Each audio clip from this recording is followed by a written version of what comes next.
Gurbicha gaggeessuu deemnee gurbicha achi deebisanii ennaan achi keessatuma nu teenyee nu deebisaniini bakka zimbiloodhuma waraabe haasa'e malee inni garuu wallaahi namni gorses hin jiru. Deebii maaloo intiniini deebiidhaan ጓደኛadha naan jedhe arusuni wallaahi an deebii hin beeku. ጓደኛስ miti tiiktookuma irratti kan hin argu isaanis.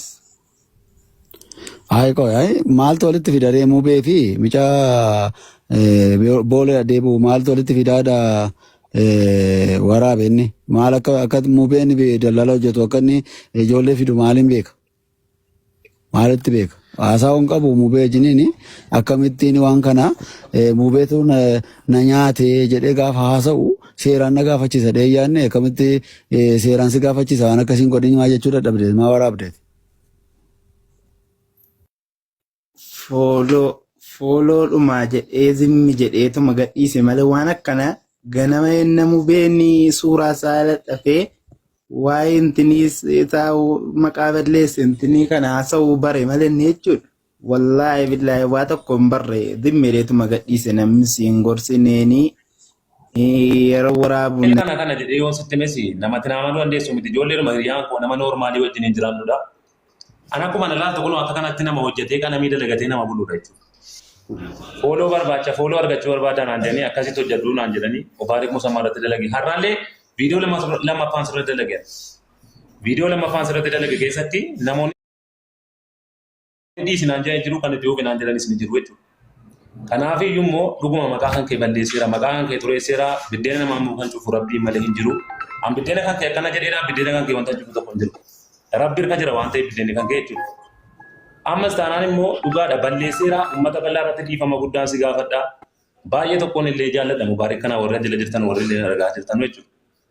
Namatu na dogoggorsee kanatti galee ammas gama kiyyaan dhiifama guddaan isa gaafachuu barbaada. Isinillee uummata bal'aa warra na taartan illee dhiifama guddaa isin gaafachuun barbaada. Eko, ana nabe tahi. Timbe kabdi. Ana tu jal kaba saat dia nanti jirtu adi nanti beka seri timbe kaya demu beda. Nanti jal kaba kaya dekat. Untuk kasih mau ambar baca suri untuk diberat untuk tidak lagar. Ambar baca sudah mesa wana kanatin dulu, dan mesa wana kanatin dulu. Amma kau mau balik ke kadi pamana aku dufi, isina kadi pamana aku tadi berbeda. Kuma abicha mutakan akan aku tisi sena desa. Mana ket? Kuma wanita wakal di biti.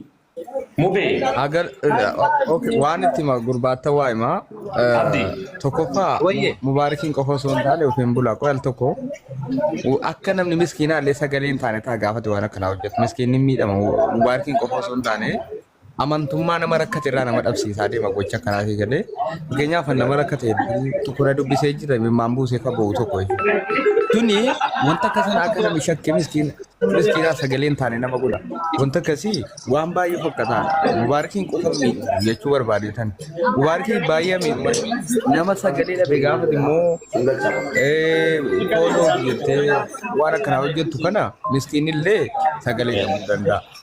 Amas immoo waan akkanaa miti fooloo waan qosaa miti maqaan namaa asirratti kaanaan achumaan biddeena isaa dhaba namni hojii achumaan dhaba jechuudha. Itti yoo qooste nama sanatti riskii isaa ta'u waan naxxeette waan akkanaatti qoosuun gaarii miti.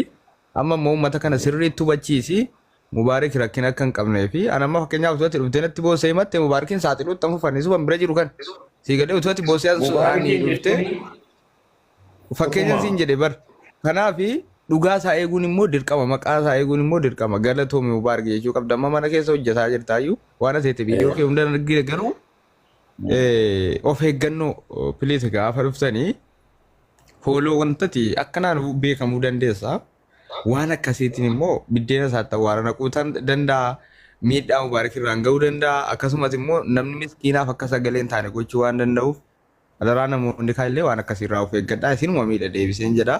Ani namoota isa ilaa obboleessa koo ani seeraan deemaa dhaafan isuma dhuguma jechuudha. Lamin maqaa koo biddeen koo rabbiin nu dallaalan godhin anu nan gaabbe amma itti gale lamin nama bochuu barbaada. Kuma jette mubee mee dhugaa jette inni fooloo argatta karaa kennu siin jedhe eenyunni eenyus akkana jedhe. Namni maal jedhe? Inni fooloo kanaan argatta waraaba akkasitti fooloo kee guddifattaa siin jedhe eenyudha. Isi dhuguma isi abbaa akka sedhe sana isi abbaasu. nama akkas jaan jedhe kun numa normaalii dabar ijoollee baadiyyaarraa dhufan dabar ijoollee waan tokko hin beekne dabaree bakka fooloorsi isaaniillee amma eenyu tokko waan eenyu akkasii jarri Atamma eenyu atamma nama CMC-dhaan guddatee nama TikTok-dhaan guddatee wajjiniin ati kanatti jiraattu sirriitti hin beekaa nama beekamtii qabu wajjin jiraatta atillee si beeka sirriitti si beeka waa'ee. wallahi rabbii kakadde wallahi mubaarak nama waa'ee tiktokii beeku malee Nama sirriitti waa'ee TikTok-ii beeku wajjiniin jirta laal gaaddeenyaa kee jechuudha tokko lamaan hin beekan seeraan qaba viidiyoo kee godheeraan viidiyoo keetiin mata sitti bana maaliif Eewa nama akkasiin jedhe sana baasi nama mubaarakiin irratti hojjedhu siin jedhe sana baasi ati nama beekamtii qabu wajjin namatti abdii koo ati na jalaan deemee qoyi naa obsi bakkuma kinaasaa oo fedhe jinniya ta'uu nama ilaa wallaalaa ta'uu beekaa ta'uu nama isaan jedhe miti kan barbaadu. Assalamu alaikum warahmatullahi wabarakatuh. Kabajamtoota fi jaalatamtoota daawwattoota hordoftoota channel kee jalatti argamtan jirtu faamilii kiyya hundi keessanuu baga jiraattan isiniin jedha. Akkasuma warroonni amantaa birallee ashama harka fuunee baga nagayaan jiraattan isiniin jedha hundumti keessanuu xiqqaa guddaa amantii kutaa ganda osoo hin jenne hundumti keessanuu kan alaa kan biyya keessaa hundi keessanuu kan jalqabarraa gammaan hordoftanii maatii naa taatanii ni jajjabeessitan galatoomaa galan keessan dacha haa ta'u barakallah fiikum. Ammallee laayikii godhaa sheerii koomentii barreessaa yaada keessa yoo viidiyoon kiyyoo isinitti tole. Akkasuma warroonni haroo dhuftanillee ani haa dhufu ahlan sahlan fiikum marhaban welcome siin jedhee jira. Chaanal kiyyoo isinitti tole seena subscribe godhaa laayikii koomentii yaada keessan barreessaa isiniin jedha. Gamanumaan gama viidiyoo dhufeetti dabraa akkuma argitan kana viidiyoon an irraa dubbachuuf deemu jalqaba irratti dhageeffattanii jirtanii jalqabarraa dhageeffadhaa. Viidiyoon waa'ee muuvii irratti namni hedduun ni duula. Namni waan gaarii hojjetu namni sabaaf faayidaa qabu duruu aduun dhabuu akkasii ijoolleen hin beekne immoo namoota isan jaalanne ajaja isaanii dhageeffataniitiin waan namni sun jedhe irra dalaganii rakkoon abbaan ofitti fide immoo ofumaa mataa ofii irratti chiggirii uumaa jechuudha. Amma mucaanii jalqaba irra dhageeffatan kuni fooloorsiin kuni uummata waan hin goone hin qabne jechuudha. Jala fooloorsiin kuni faayidaan isaa maali? Beekamtii yoo argate namni bare dalagee illee hin argata. Gizee ammaa kana saafaxaan hin jiru jechuudha. Beekamtii yoo argatu barbaadde hojii bareedaa hojjette qoosaa diraamaa gargaraa waan nama kolfisu waan nama bohaarsu hojjette mataa keetirraa hojjette nama arrabsitee yookaan beekamtiin argattu nama arrabsitee maqaa namaa xureessitee maqaa namaa balleessitee beekamtii akkasittiin argattu jechuudha. Maaliif namni suni ati guddina fooloo sallaalte malee namni kun boru seeratti yoo na himate namni kun yoo na abaare narraa argataan waa'een akkasii kun nama keenya keessatti asarmaan jiru keessumaayyuu ijoollee lafaa dhufaa jirtu dargaggoon jechuudha. Fooloorsii guddina sallaala malee hojiin an hojjetaa jiru kun wanti an nama kana maqaa balleessaa jiru kun sirriidha seera na gaafachiisa moo akkamii waa'ee kana itti yaaduun hin jiru. Osoo waan tokko hin hojjenne osoo awwala xiinxalanii ilaalanii gana maraa keessa nama hin galchu jechuudha. Amma mucaan muuvee dhiifama gaafataa jira jechuudha. Fooloorsii matu kana nama godhee fooloorsii boru akkaawuntii boru gubatu jecha. Akkaawuntii boru gubatu jecha. Amma immoo eega maqaa muuvee balleessee geessee ani nama dalagataa jiru ani hojii dalagataa jira. Xabi'aan hojii dalagataa jiraatti hojii qabataa jirti. Hojii makaan keessaan hojjetaa jira jedhe fooraa yoo dandeettii garaagaraa qabaatte yoo dandeetti nama waan gaarii haasa'e waan gaarii dabarsi yoo nama san si jibbisiise yoo nama san jibbite immoo dhiisii kutii bira tare waan nama arrabsitee fooloorii guddifattuuf mali. Namatu akkana fooloorsii argattaa akkana gootu malee fooloorsiin kan keen guddatu akkas ta'u abbaan fedhe akkana hoo jedhe haraamani fooloorsii guddifatanii haraama bara nama tokko badii isaatiin ala maqaa isaa balleessuun nama san yoo dandeette gorsuu yoo inni badiirraa jiraate gorsuu muuveen immoo nama gorsu malee namni isa gorsuu miti. Maqaa isaa balleessuuf isa akka inni miidiyaa kana irratti ijoollee mana madaamii keessaa rakkate takka akka inni hin gargaarre akka inni miskiina ka biyya keenyatii miti ka biyya Filistiiniitu gargaaraa jiru akka inni kana hin gooneef ka miidiyaa irra galchuu barbaadu baay'eetu jira jechuudha. Kanaaf kun haalli akkanaa namaa hin mijaa'u. Maqaa namaa balleessanii maqaa namaa xureessanii waan namni hin qabne namatti laxxafanii namni kun yoo rabbitti ol kennate yoo rabbiin harka jala qabate maaliif waan zollomameef ni argata jechuudha. Kanaan immoo fooloorsiin guddatullee akkaawuntiin kun boruma deebi'ee gubataa jechuudha. Akkaawuntiin irra maqaa namaa balleessanii waan namni hin qabne san namatti laxxafanii maqaa san namaa saniin guddifatan. Ni gubata.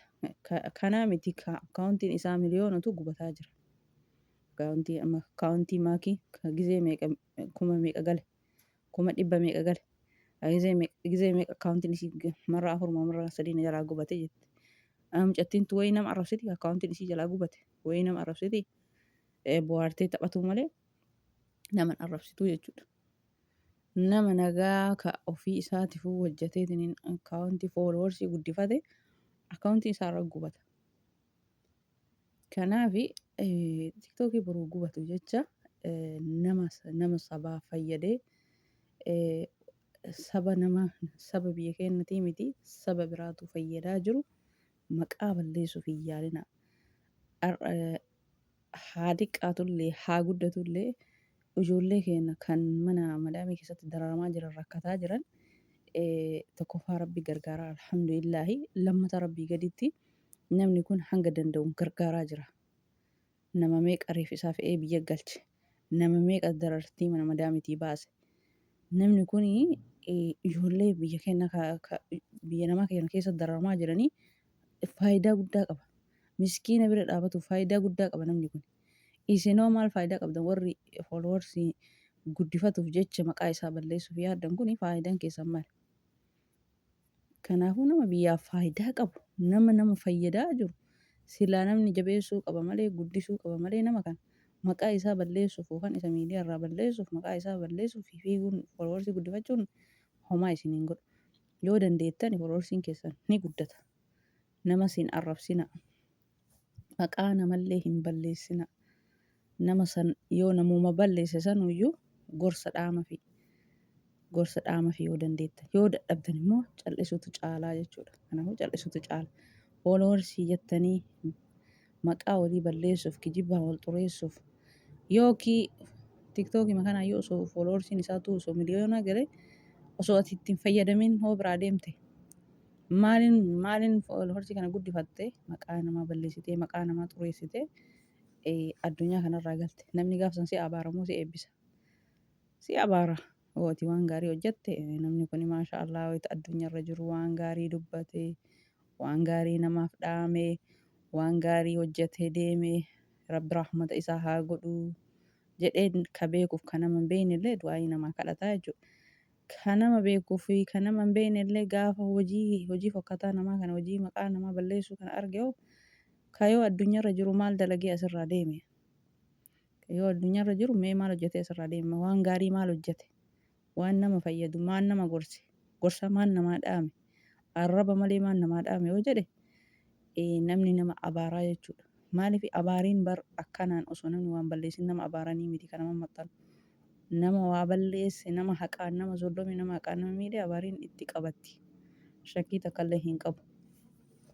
Kanaaf yoo dandeettanii namuma balleessayyuu gorsaati namni sun bakka yoo gorsan yoo namni sun aqlii qabaate yoo sodaan rabbii isa keessa jiraate ni rifata jechuudha. Bakka namni kun na gorsee gorsa kanarraa fudhachuu qabaa irraa deebi'uu qabaa jedhee waan isa irraa deebi'a.